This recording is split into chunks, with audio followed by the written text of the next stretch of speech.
유튜브를 잘하고 싶으면 벤치마킹을 해야 된다라는 말이 있습니다. 그리고 실제로 그건 맞는 말이에요. 그런데 많은 초보분들이 유튜브를 잘하고 싶어서 본인이 나름대로 여기저기 검색을 해보고 괜찮다 싶은 걸 벤치마킹 할 때 잘못하고 있는 부분이 있습니다. 그게 크게 보면 두 가지 정도가 되는데, 먼저 첫 번째는 잘된 컨텐츠를 벤치마킹 해야 하는데 잘된 컨텐츠가 아닌 잘 되는 것 같아 보이는 채널을 그대로 벤치마킹 한다는 거예요. 여기서 포인트는 잘 되고 있는 채널도 아니고 잘 되는 것처럼 보이는 채널의 컨텐츠들을 그냥 그대로 긁어오듯이 벤치마킹 하는 걸 말하는 건데, 그냥 잘 되는 채널이라고 한다면 기본적으로 평균 조회수가 이제 영상의 카테고리마다 다르겠지만, 제가 알려드리고 있는 쿠팡 파트너스를 기준으로 설명을 드리자면 평균적으로 1만에서 3만 정도의 조회수가 계속해서 나와주는 그런 채널이 있다면 그건 운영이 잘 되고 있는 채널이 맞습니다. 근데 그것도 아니고 어떤 영상은 조회수 몇백 회, 어떤 건 몇십 회, 그러다가 간혹 가다가 하나씩 1만에 이렇게 터지는데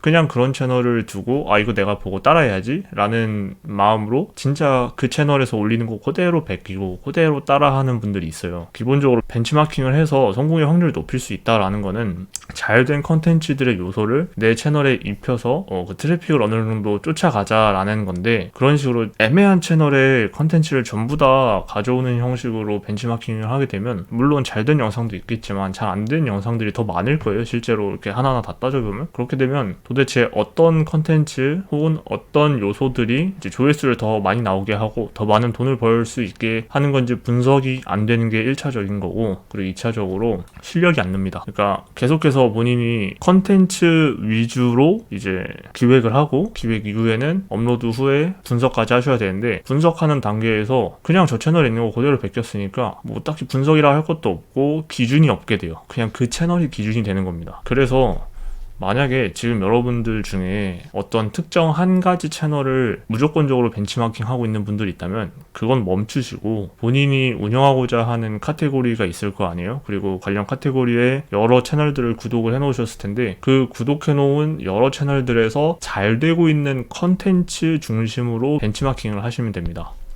다시 한번 말씀드릴게요. 본인이 속해 있는 카테고리에 여러 채널을 구독해놓고 그 구독된 채널들 중에서도 잘 되고 있는 컨텐츠 중심으로 벤치마킹을 하는 겁니다. 만약에 A 채널과 B 채널이 있는데 A 채널에서 잘된 컨텐츠랑 B 채널에서 잘된 컨텐츠가 있어요. 그리고 두 개의 썸네일이라든지 아니면은 제목 이런 게 너무 스타일이 달라. 그래서 이거 두 개가 너무 다른데 벤치마킹 해도 될까? 라고 의문이 드신다면 저는 해도 된다고 생각합니다. 그게 오히려 나아요. 그게 나중에 이제 트래픽 분석을 하거나 이제 유튜브 스튜디오에 들어가서 업로드하고 며칠 지나면 조회수가 쌓이고 나서 분석이 가능한데, 그럴 때 컨텐츠 위주로 비교해보고 그 요소를 찾아가는 게 더 도움이 되지, 그냥 채널을 그대로 가져와서 채널의 느낌을 그대로 모방해서 하는 방식은 절대 도움이 되지 않습니다. 두 번째로 제가 말하고 싶은 건, 벤치마킹을 할 때 핀트를 못 잡고 이상한 벤치마킹을 하는 분들이 있어요. 예를 들어서 요즘에 AI로 영상 만들어서 수익화하는 방법 많잖아요. 그걸로 예를 들어보면 사람들이 그 채널에서 사용된 AI 목소리를 따라하려고 그게 어떤 목소리인지 그걸 찾게 됩니다.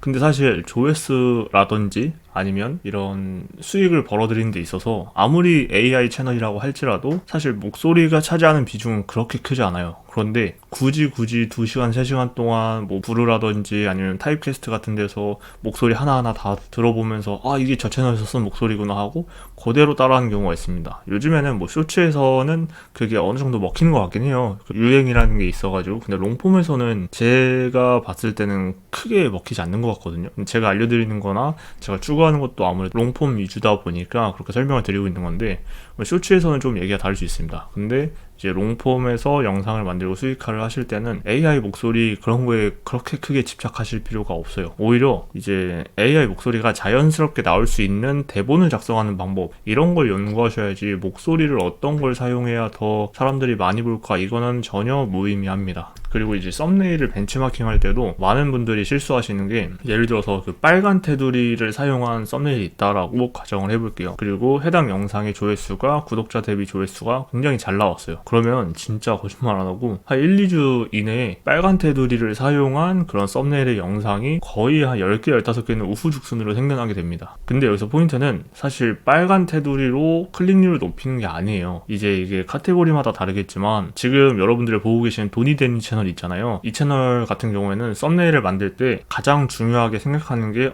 어떤 글귀를 넣었느냐입니다. 뭐 이미지라든지 뭐 썸네일 뭐 꾸미기 같은 거 있잖아요. 테두리 색을 뭘로 하고 아니면 배경 뭐 조명을 어떤 걸로 하고 이런 건 별로 중요하지 않고 어떤 글귀를 쓰고 제목에는 어떤 문구가 들어갔는지 이런 게 중요한 포인트고, 반대로 쿠팡 파트너스 같은 경우에는 이제 시각적인 자료로 한 번에 탁 눈에 띄는 게 중요하기 때문에 제품을 어떻게 배치하고 혹은 브랜드라든지 가격, 할인표 등을 어떻게 썸네일에 녹여내는지가 포인트가 됩니다. 근데 이런 부분을 벤치마킹 하려고 분석하고 이렇게 따라해보고 하는 게 아니라 진짜 막 아무 의미 없는 그런 막 효과라든지 아니면 글씨체를 따라하려고 하는 분들이 있어요. 그런 거는 여러분들이 장기적으로 봤을 때 수익이라든지 클릭률을 높이고 아니면 트래픽을 높이는 데 도움이 되지 않아요. 그래서 벤치마킹을 할 때도 내가 어떤 걸 벤치마킹 해야 되고 벤치마킹한 결과를 어떻게 분석해서 나중에 어떻게 업그레이드를 할지까지를 고려하시는 게 좋아요. 예전에는 이제 영상을 올릴 때 유튜브 썸네일을 하나밖에 못 올렸는데 요즘에는 이제 3개까지 동시에 올려서 A/B 테스트를 할 수 있고 이제 더 나아가서 이제는 제목까지도 그렇게 할 수 있게 기능이 많이 바뀌고 있더라고요, 유튜브가. 그래서 만약에 아직 본인이 어떤 포인트에서 클릭률을 높이는지 그런 썸네일에 대한 감각이나 아니면 제목에 대한 감각이 없는 분들이라면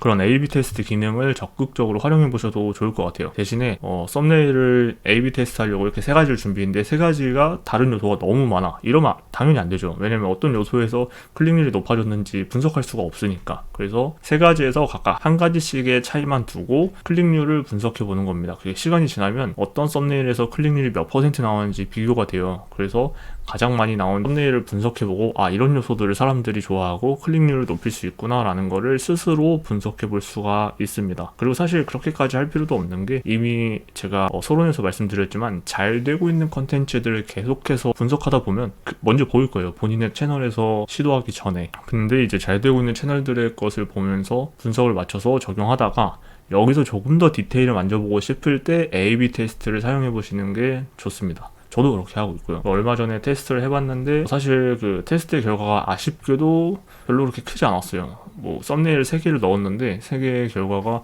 0. 몇 % 밖에 차이가 안 나서 기본적으로 갖춰져야 할 요소가 채워진 상태의 썸네일에서는 이런 세부적인 걸 건드려도 크게 클릭률의 변화는 없구나 라는 피드백 정도만 받았습니다. 그리고 이제 여러분들이 본문, 그러니까 영상에서 벤치마킹을 할 때 제가 말씀드리고 싶은 건 요즘에 컷 편집이라고 있잖아요. 컷 편집 혹시 뭔지 모르실 분들도 있어서 잠시 설명을 드리자면, 지금 제 이 영상도 제가 중간에 말을 절거나 아니면 중간에 호흡하는 타이밍이 있어요.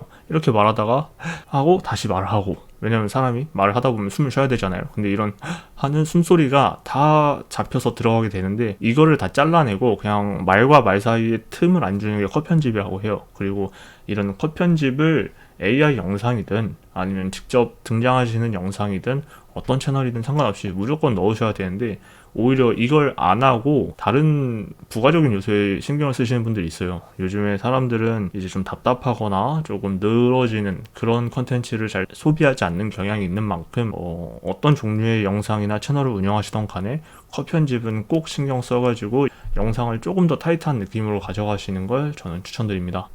그리고 썸네일에서 또 하나 제가 말씀드리고 싶었던 것 중에 이게 있었는데, 뭐냐면 가시성이 무조건적으로 좋아야 돼요. 그러니까 문구를 보여주고 싶으면 문구가 제대로 보이게, 그러니까 제 지금 채널 같이 제가 이제 배경에 뭐 별로 안 넣고 글자만 딱딱 보이게 흰색으로 완전 하거나 가끔가다 노란색 사용하고 뭐 이런 식으로 하잖아요. 문구를 보여주고 싶으면 문구가 깔끔하게 눈에 확 들어오도록, 그리고 만약에 쿠팡 파트너스 같이 이제 리뷰 채널을 운영하는 경우라면 제품이 이제 흐릿하지 않게 깨끗하게 보이고 막 억지로 늘려가지고 픽셀이 깨진다거나 이거 가로로 혼자 막 비율 맞춘다고 이상하게 늘어뜨리거나 이런 거 하지 말고 최대한 있는 그대로 깔끔한 이미지로 제품이 보이게끔 배치하는 것만 하셔도 퀄리티라든지 이제 클릭률이라든지 이런 게 훨씬 좋아질 수 있으니까 구도나 이런 걸 신경 쓰기 전에 조금 더 가시성, 그러니까 또렷하게 보이고 잘 보이고, 제가 제품을 이렇게 올렸는데 그 앞에 글자라든지 다른 것 때문에 가려지진 않는지 이런 걸 확인해 보시면서 앞으로 영상을 만드시는 건 어떨까 이렇게 추천을 드려봅니다. 오늘 제가 준비한 영상은 여기까지입니다. 감사합니다.